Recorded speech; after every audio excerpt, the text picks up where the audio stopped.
विषय हिंदी, उदिता, पाठ 7 सच्चाई। तो पाठ की भैया बहन पाठ 7 है जो सच्चाई, तो सच्चाई के बारे में देखेंगे। तो सच की नौका पार है झूठ की मझधार, एक सत्य के वास्ते मिल जाए करतार। जैसे ही जो व्यक्ति कितना ही झूठ बोलता रहे लेकिन वह कभी सफल नहीं होता है। जो व्यक्ति सच बोलता है तो उसको सफलता निश्चित प्राप्त होती है। तो आज एक हिंदू आसामी ने एक मुस्लिम साहूकार से 125 रुपये मांगे। साहूकार ने उसकी हैसियत जानकर उसको 125 रुपये दे दिए। अब जो आसामी था वह एक पाई का जमींदार भी था। साहूकार ने उसे रुपये दे दिए। जो वह एक पाई का जमींदार था उसके पास दो जोड़ी बैलगाड़ी, 3 भैंसें और 3 बीघा उसके पास 25 बीघे मौसमी ज़मीन थी। यह सब जानते हुए उस साहूकार ने उसको 125 रुपये दे दिए। अब जैसे ही उसने 125 रुपये ले लिए तो उस आसामी ने उससे 2 वर्ष का समय मांगा था। 2 वर्ष तक उसके पैसा देने का उस आसामी ने वायदा किया था और 2 वर्ष का समय देकर उसने अपना कागज लिखवा लिए, तबस्सुम उसने लिखा पढ़ी करवा ली। 2 वर्ष हुई और तीसरा वर्ष की म्याद आई। जैसे ही 2 वर्ष हो गए, तीसरे वर्ष की म्याद आई तो साहूकार ने तकाजा किया, उससे फिर कहा, आसामी से कहा मेरी ज़मीन निकल गई है। जैसे ही उसने साहूकार ने आसामी से कहा तो आसामी ने कहा मेरी ज़मीन निकल गई है। नगद रुपया घर में है नहीं है। पैसा जो रुपये होते हैं किसी दरखत में नहीं लगते जो तोड़कर आपको दे दूँ। उसने जैसे ही साहूकार ने आसामी से पैसे मांगे तो उसने कहा मेरे पास घर में पैसे नहीं हैं और पैसे किसी डाल में नहीं लगते या पेड़ में नहीं लगते जो कि मैं तुम्हें तोड़ कर दे दूँ। देखो, साहूकार ने कहा अच्छा इस समय आपके पास पैसे नहीं हैं तो ना सही, तुम कागज बदल दो केवल। उसने कहा पैसे नहीं है तो इससे मुझे कोई मतलब नहीं होता है, केवल तुम जो कागज है उन कागजों को बदल दो, क्योंकि पुराने कागज की म्याद खत्म हो चुकी है। उसने कहा जैसे ही पुराने कागज हैं उन कागजों की जो म्याद थी वह म्याद निकल चुकी है। अब ऐसा करो कि तुम नए कागज लिखवा दो। आसामी ने कहा मैं गिरधारी के यहाँ नौकरी करता हूँ, रोजाना 5 आने मिलते हैं।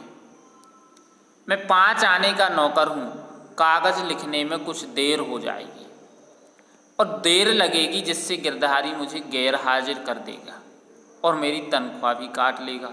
यदि मेरी तनख्वाह कट गई तो मेरे बच्चे भूखे मरेंगे। इस कारण मैं अपनी नौकरी पर जाता हूँ, फिर कभी लिखाएंगे। साहूकार ने कहा कि बात सुनो, भागो नहीं, हम कागज के दाम देंगे, लिखवाई देंगे, तुम्हारी 1 दिन की मजदूरी 5 आने भी दूंगा। वे 5 आने भी तुम्हें दे दूंगा, तुम कल आ जाओ और कागज बदल दो। अब जैसे साहूकार ने सभी प्रकार के उपाय किए लेकिन आसामी ने कुछ नहीं किया। जब साहूकार ने उसका कोई भी बात ना मानी आसामी ने, तो साहूकार ने उसके ऊपर नालिश कर दिया। नालिश यानी मुकदमा दायर कर दिया, मुकदमा दर्ज कर दिया। अब साहूकार ने लाचार होकर उसके ऊपर जो मुकदमा दर्ज कर दिया। अब जैसे ही मुकदमा दर्ज हुआ तो उसको पैसा खर्च करना पड़ा साहूकार को। तो साहूकार ने स्टाम्प मंगवाई, वकील को पैसे दिए, वकालतनामा जो होता है उसको पैसे दिए और जैसे ही उसने सम्मन निकलवाए तो उन संबंध निकलवाने में भी 8 रुपये दिए। गवाहों को भी उन्होंने दिया, जो गवाह थे इस मुकदमे में, उन गवाहों को भी उसने पैसा दिया। अब जैसे ही गवाह थे, गवाहों को अनेक प्रकार की सहायताएं दी। अब जैसे ही वाटर पेन, 8 आने की 2 पूरियाँ, 2 पैसे के पान, जो समस्त खर्चा था वह साहूकार ने किया। अस्तु मुकदमा चला। साहूकार की तरफ से एक कालका प्रसाद नामक गवाह पेश हुआ। जैसे ही मुकदमा चालू हुआ अदालत में, तो साहूकार की तरफ से एक कालका नामक गवाह पेश हुआ। मजिस्ट्रेट ने पूछा कि क्या इस आदमी से तुम्हारी रूबरू रुपये लिए थे? क्या उन्होंने तुम्हारी अमानत ली थी, रुपये लिए थे?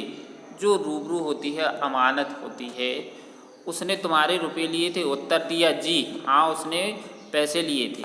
मुंसिफ ने पूछा कि रुपये दिए गए या नोट? जैसे ही उन्होंने अदालत में उनसे पूछा, जो मुंशी होते हैं, जो वकालत करने वाले, उन्होंने कहा कि पैसा दिए थे या नोट? तो उसने कहा नोट दिए थे।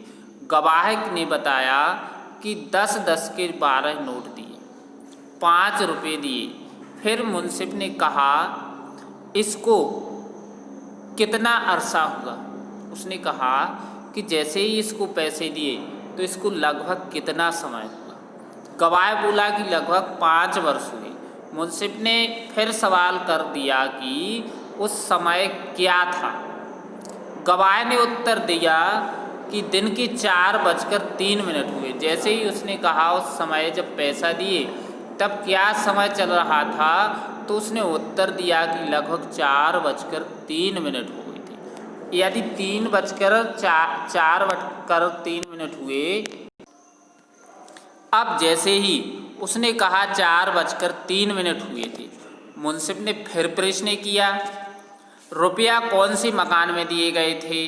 खान साहब के कमरे में। खान साहब अपनी गद्दी पर बैठे थे, उत्तर की तरफ मुँह किए थे। जो कालका प्रसाद नामक गवाह था उसने यह सब कहा। आसामी का मुँह दक्षिण की ओर था। उसने कहा जब पैसा दिए, जब 5 वर्ष पूर्व की घटना याद है, तो उसने कहा कल के दिन तुम किधर खड़े थे और किस तरफ मुँह किए थे? अब जो गवाह था वह घबरा गया। अब जैसे ही वह घबरा गया तो वह गड़बड़ाकर प्रश्न देने में हिचकिचाहट करने लगा। मामूली गवाह नहीं था, सीखकर तैयार किया गया था। गवाह को जैसा ही उन्होंने तैयार किया उसने वैसा ही किया।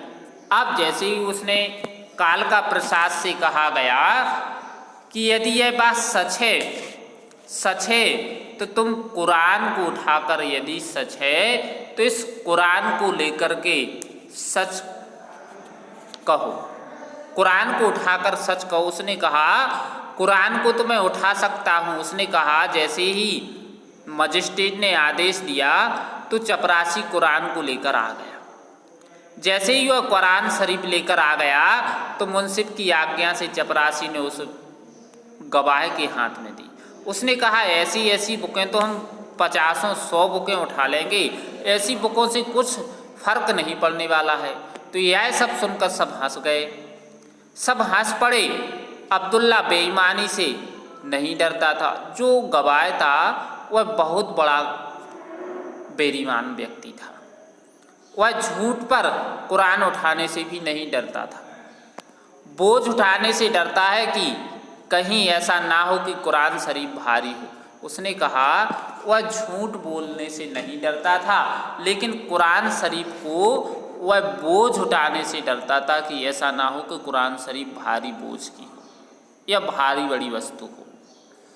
यह सब होते हुए उसने देखा कि जैसे ही उस व्यक्ति ने वहाँ पर मजिस्ट्रेट द्वारा उस व्यक्ति को डिग्री दी जाती है, जो साहूकार था उसको डिग्री दी जाती है, वह डिग्री लेकर के अपने घर जाता है।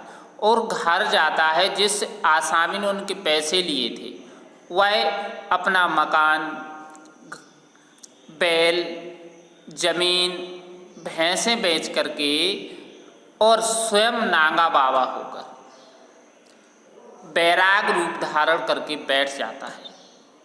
और जो साहूकार थे खान साहब, वह डिग्री लेकर के अपने घर पर बैठ जाते हैं।